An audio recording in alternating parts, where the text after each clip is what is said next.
Hi guys, എല്ലാവർക്കും സുഖമല്ലേ? മിക്ക വീടുകളിലും രാത്രി നേരത്ത് ചപ്പാത്തിയാവും ഉണ്ടാക്കാറ്. ഇന്ന് വീട്ടിൽ ചപ്പാത്തിയാണോ? അങ്ങനെയാണെങ്കിൽ നമ്മൾ ഇന്ന് ഉണ്ടാക്കുന്ന രീതിയിൽ ഒന്ന് ട്രൈ ചെയ്ത് നോക്കട്ടെ. നല്ല ഹെൽത്തി ആയിട്ട് വെറൈറ്റി ടേസ്റ്റിലുള്ള ചപ്പാത്തിയാണ് ഇന്നത്തെ സ്പെഷ്യൽ.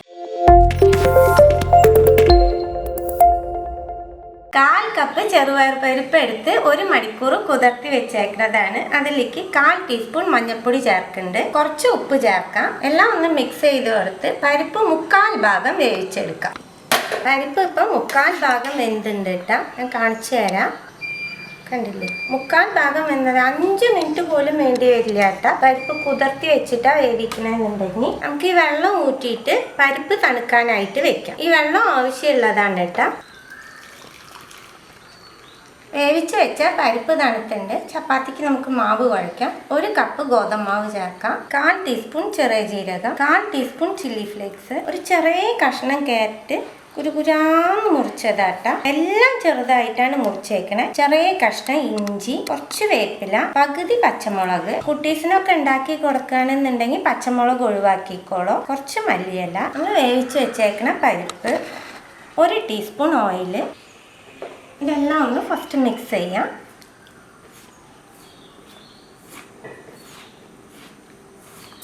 പരിപ്പ് വേവിച്ച വെള്ളത്തിലാണ് മാവ് കുഴയ്ക്കാൻ പോണേ. കുറേശ്ശെ ചേർത്ത് ചപ്പാത്തിക്ക് കുഴക്കുന്ന രീതിയിൽ കുഴച്ചെടുക്കാം. ഉപ്പ് ചേർത്തിട്ടില്ല കേട്ടോ മാവിൽ. നമ്മൾ പരിപ്പ് വേവിക്കുമ്പോൾ വെള്ളത്തിൽ ഉപ്പ് ചേർത്തുണ്ട്.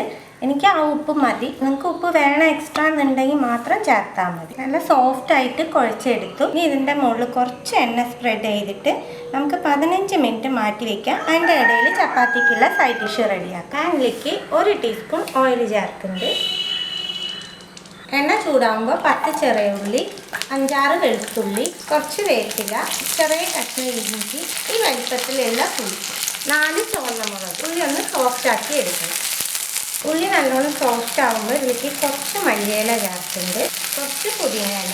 ചമ്മന്തിക്ക് ആവശ്യമായിട്ടുള്ള ഉപ്പ് ചേർക്കാം. മല്ലിയിലയും പുതിനയിലയും ഒന്ന് വാടി കിട്ടട്ടെ. മല്ലിയിലയും പുതിനയിലയും വാടിയതിൻ്റെ ശേഷം ഫ്ലെയിം ഓഫാക്കിയിട്ട് ഈ മിക്സ് ഒന്ന് തണുത്തതിന് ശേഷം ഫൈനായിട്ട് അരച്ചെടുക്കാം. ചമ്മന്തി നമ്മൾ അരച്ചെടുത്തു. നമ്മൾ ഇന്ന് ഉണ്ടാക്കുന്ന ചപ്പാത്തിക്ക് ഇതുപോലെ ചമ്മന്തി, പുളിയില്ലാത്ത നല്ല കട്ട തൈര്, ഇതൊക്കെയാണ് കേട്ടോ സ്വാദ് ഉണ്ടാവുക. സൈഡ് ഡിഷ് ആയിട്ട് കൂട്ടാനൊന്നും അത്രയ്ക്ക് സ്വാദ് തോന്നില്ല. ഇനി നമുക്ക് ചപ്പാത്തി റെഡിയാക്കാം. മാവ് ഒന്നും കൂടി കുഴച്ചതിന് ശേഷം ചപ്പാത്തിക്ക് പരത്താം. എത്ര വലിപ്പം ചപ്പാത്തിയാണോ അതനുസരിച്ച് ബോൾസ് ആക്കി എടുക്കാം. സാധാരണ എങ്കിൽ നമ്മൾ ചപ്പാത്തിക്ക് പരത്തുന്ന പോലെ പരത്തിയെടുക്കാം. മാവിൽ ഓരോ ബോളും മുക്കിയിട്ട് ഒരെണ്ണം പരത്തിയെടുത്തു. നിങ്ങൾക്ക് കറക്റ്റ് റൗണ്ട് ഷേപ്പ് വേണമെന്നുണ്ടെങ്കിൽ കട്ട് ചെയ്തെടുത്തോളൂ കേട്ടോ. ഇതുപോലെ നമുക്ക് എല്ലാം പരത്തിയെടുക്കാം. ചപ്പാത്തി ഇനി ഓരോന്നും നമുക്ക് റെഡിയാക്കി എടുക്കാം. പാൻ നല്ല ഹീറ്റായിട്ടുണ്ട്. ഉള്ള എണ്ണ വേണമെന്നുണ്ടെങ്കിൽ ഒന്ന് സ്പ്രെഡ് ചെയ്ത് കൊടുത്തോളൂ കേട്ടോ. വേണ്ടാന്നുണ്ടെങ്കിൽ എണ്ണ ഒഴിവാക്കിക്കോളൂ. ഒരെണ്ണ റെഡി ആയിട്ടുണ്ട്. ഇതുപോലെ നമുക്ക് ബാക്കിയുള്ളതൊക്കെ റെഡിയാക്കി എടുക്കാം. എല്ലാ ചപ്പാത്തിയും നമ്മൾ റെഡിയാക്കി എടുത്തോട്ടാ. തീർച്ചയായിട്ടും ട്രൈ ചെയ്ത് നോക്കേണ്ട ഒരു റെസിപ്പിയാണ്. ട്രൈ ചെയ്ത് നോക്കൂ. അപ്പം നിങ്ങൾക്ക് മനസ്സിലാവും എത്രത്തോളം ടേസ്റ്റ് ഉണ്ടെന്ന്. ഞാൻ പറയുന്നതിനെക്കാട്ടിലും ട്രൈ ചെയ്ത് നിങ്ങളുടെ ഫീഡ്ബാക്കൊക്കെ അറിയിക്കുക. പുതിയൊരു റെസിപ്പിയായിട്ട് അടുത്ത വീഡിയോയിൽ കാണാം. See you. Bye.